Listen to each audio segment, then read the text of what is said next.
Park, Pak. Iya. Jadi buat yang terhormat Bapak Joko Widodo, saya sebelumnya turut berduka cita atas wafatnya Ibunda Bapak. Semoga almarhumah diterima amal ibadahnya oleh Allah Subhanahu wa Ta'ala.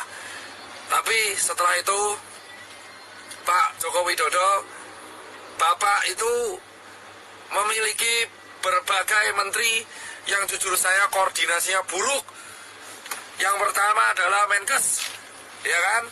Supir Menkes hari ini melakukan blunder lagi dengan mengeluarkan statement yang menurut saya sangat-sangat mengecewakan, yang jujur kontroversial. Pak Menkes, Pak Terawan, dan Pak Supir, asal kalian tahu bapak-bapak, bahwa kami ini di tenaga medis berjuang tenaga di depan, itu hanya mempertaruhkan nyawa, Pak. Banyak teman-teman saya itu udah meninggal, Pak, ya kan? Dan banyak guru-guru saya itu udah meninggal, Pak. Dan ratusan teman saya itu sekarang lagi dirawat, Pak. Asal Bapak tahu nih, Pak Yuri dan Pak Terawan, kalau ngomong tuh dipikir, Pak. Tolong banget, Pak. Jangan mengeluarkan statement yang menimbulkan perdebatan di masyarakat. Anda itu di BNPB mengeluarkan statement barusan, yang miskin menularkan yang kaya. Itu gak jelas, Pak. Jangan pernah membenturkan penyakit dengan status sosial di masyarakat. Saya itu capek, Pak, tapi lebih capek teman-teman saya di GD. Anda itu Menkes, jubir Menkes, Anda itu membawa nama pemerintah di Indonesia. Setuju gak, Pak? Setuju. Capek kita berdua ini, Pak. Capek semua tenaga medis di Indonesia itu capek, Pak. Jadi tolong, Pak, kalau Anda ini mengeluarkan statement yang salah, itu kerja keras kita kayak gak ada harganya, Bapak. Dan yang kedua, tolong ya Pak Jubir Menkes diperbaiki.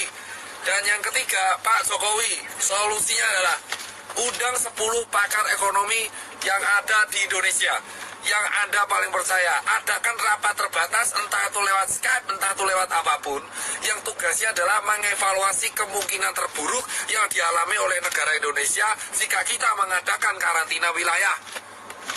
Undang 10 pakar ekonomi tersebut sehingga Anda bisa membuat keputusan untuk memanfaatkan dana dari APBN yang Anda punya. Coba banget ya, salah jalan kita udah. Ya, Pak. Itu, ya kan? Dan yang ketiga adalah karantina wilayah harus segera dilakukan. Ini bisa dilakukan jika Pak Jokowi telah mengeluarkan statement.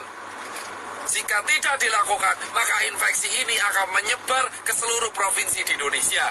Asal Bapak tahu, Pak Jokowi Widodo dan teman-teman pemerintahan yang sekarang duduk di istana dan teman-teman DPR yang duduk di kursi paripurna, asal kalian semua tahu, ketika kalian duduk di singgasana kalian sendiri, satu dokter tiap hari meninggal dan satu tenaga medis tiap hari meninggal. Dan relawan banyak yang terpapar. Dan sekarang semua relawan yang bekerja keras, kita itu gak peduli bayaran, kita cuma pengen negara ini sembuh. Edukasi Anda di rumah aja itu tidak akan efektif jika Anda tidak melakukan tindakan represif. Dan asal teman-teman tahu, ini infeksinya sudah menyebar ke seluruh provinsi di Indonesia. Jadi tidak ada celah untuk lari dari virus corona sekarang.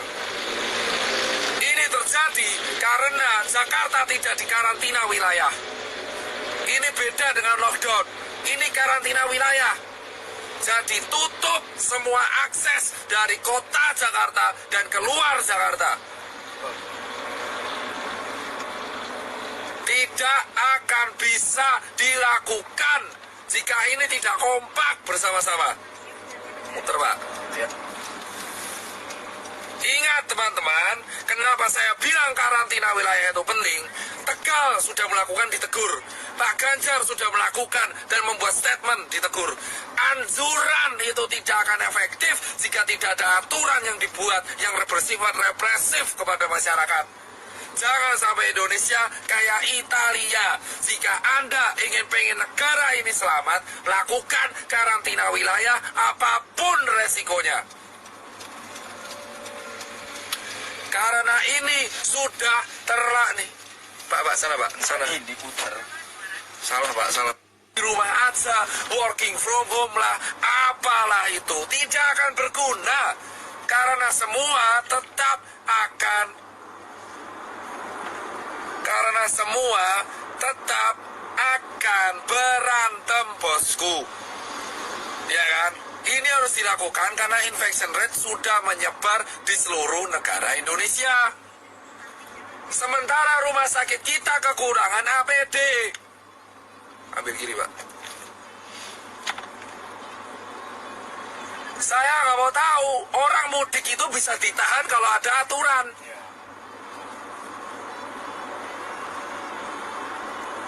Orang ini di mudik ini kenapa mudik? Karena nggak ada aturan. Kita nggak bisa nyalenya mudik karena nggak ada aturan. Anjuran itu percuma. Anjuran doang percuma.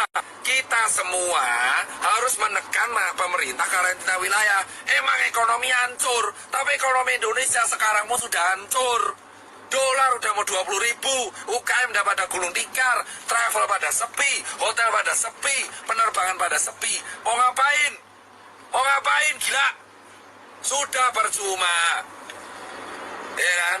Ini dilanjutkan atau tidak, ekonomi kita bakal hancur. Dan kita sekarang belum ngurusi TBC, belum ngurusi DB. Karantina wilayah harus segera dilakukan. Hanya relawan, TNI, Polri, Sembako, ya kan, SPBU, dan hanya dokter tenaga medis yang boleh keluar.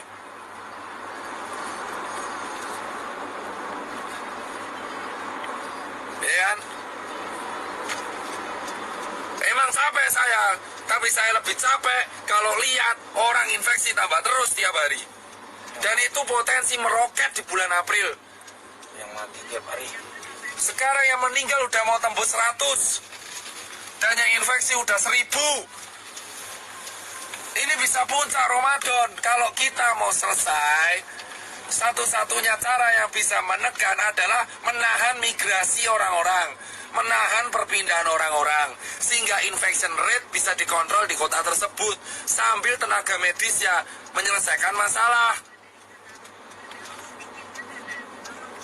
Jika Anda tidak menyelesaikan masalah dengan hanya anjuran di rumah aja, seperti yang dikatakan staf sus presiden, itu omong kosong.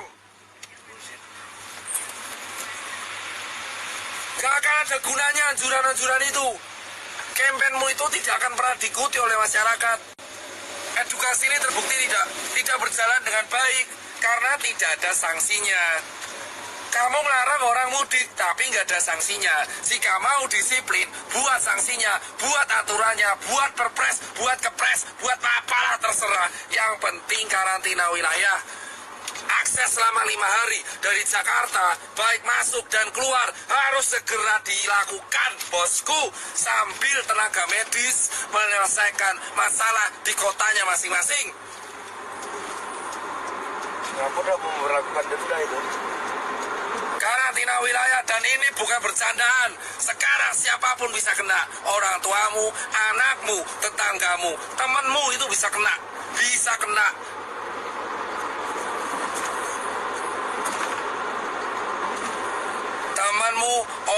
Temanmu siapapun bisa kena sekarang, bos. Ya kan? Dan saya minta ini sampai suara saya habis, saya gak peduli. Dan berikutnya adalah tolong cek kesiapan pangan. Jika pangan sudah siap, jika ekonomi emang hancur, pangan sudah siap, lindungi pangan di seluruh kota masing-masing. Setiap kepala daerah wajib menyetorkan pihak keamanan untuk menjaga kesiapan pangan. Pasar minimarket harus dijaga supaya mencegah terjadinya penjarahan. Hal yang kedua yang harus dilakukan, mengundang para pakar ekonomi ke istana ataupun lewat Skype untuk melakukan rapat terbatas, menghitung kalkulasi ekonomi kemungkinan terburuk yang terjadi jika tidak dilakukan karantina wilayah dan jika dilakukan karantina wilayah. Ketiga, segera membuat keputusan dalam waktu seminggu ke depan untuk solusi mengenai Indonesia agar infection rate terkontrol. Keempat adalah menjaga kesiapan distribusi logistik, entah itu APD ataupun nutrisi dan sembako, baik itu bagi warga ataupun bagi masyarakat. Dan terakhir, bagi dokter dan tenaga medis yang berjaga, dan TNI dan Polri. Dan berikutnya adalah undang-undang karantina harus diaktifkan. Segala kesiapan pangan masyarakat